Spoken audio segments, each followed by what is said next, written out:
My name's Dr Matt Lodder. I'm a senior lecturer in art history at the University of Essex, and I'm a historian of body piercing and tattooing and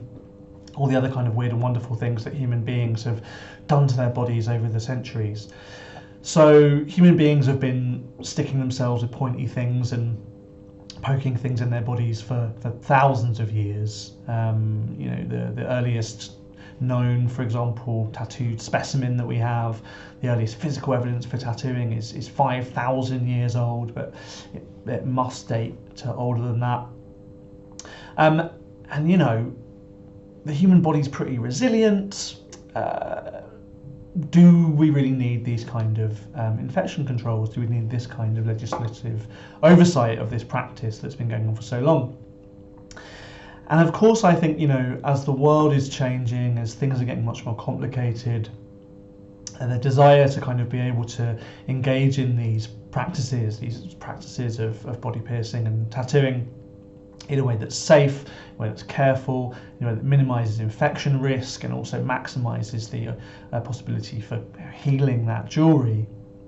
must surely be a good thing.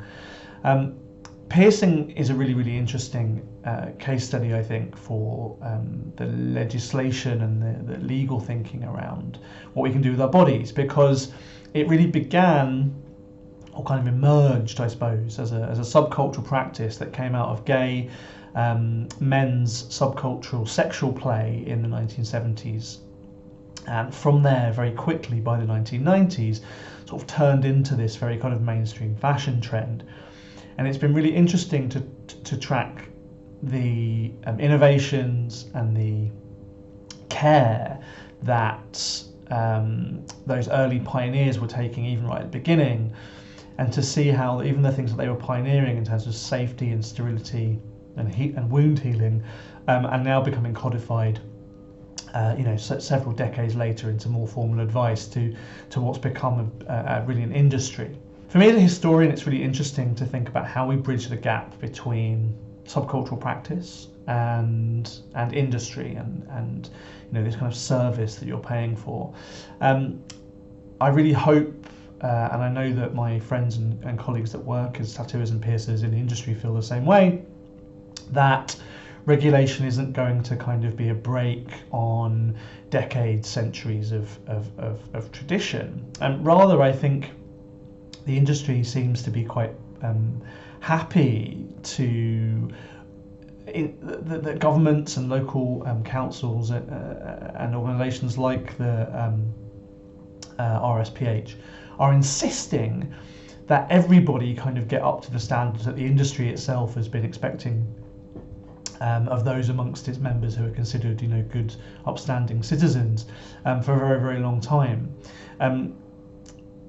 Good piercers and good tattooers have been working healthily and safely and with cross-contamination and client care in mind for a very, very long time. But as the kind of interest base in those industries has increased, as more and more people have wanted to get tattooed and pierced, and also as more and more people have wanted to make a living from doing those things, as it's sort of being seen more and more as a kind of viable career option to some degree, those kind of intra-community norms have become more and more harder to kind of police on a community level. With the increase of the availability of piercing supplies and tattooing equipment over the internet, from eBay, from Amazon, that may not be of the kind of quality that regular industry professionals are using, and certainly being used by people who have no access to autoclaves and to just the knowledge about how to tattoo and pierce safely. It's really, really great to see that there's now some more joined up thinking about how to bring everybody else up to the level that the industry itself has been at for a very long time. It's been really interesting to see how the public attitudes and how legislative attitudes and regulatory attitudes towards these industries has changed over the decades. So for a very, very long time, the process of trying to regulate these practices has been very top down, from the Act which banned tattooing of minors in 1969, to the various local government initiatives throughout the second half of the 20th century, which sought to kind of impose some shape of licensing and norms of public safety on these industries. These have always been more often than not imposed from the top down by a government or local councils who are keen on kind of regulating something they don't quite understand. What I think has been really interesting about the way that this current round of consultations gone, and particularly the way in which organisations like the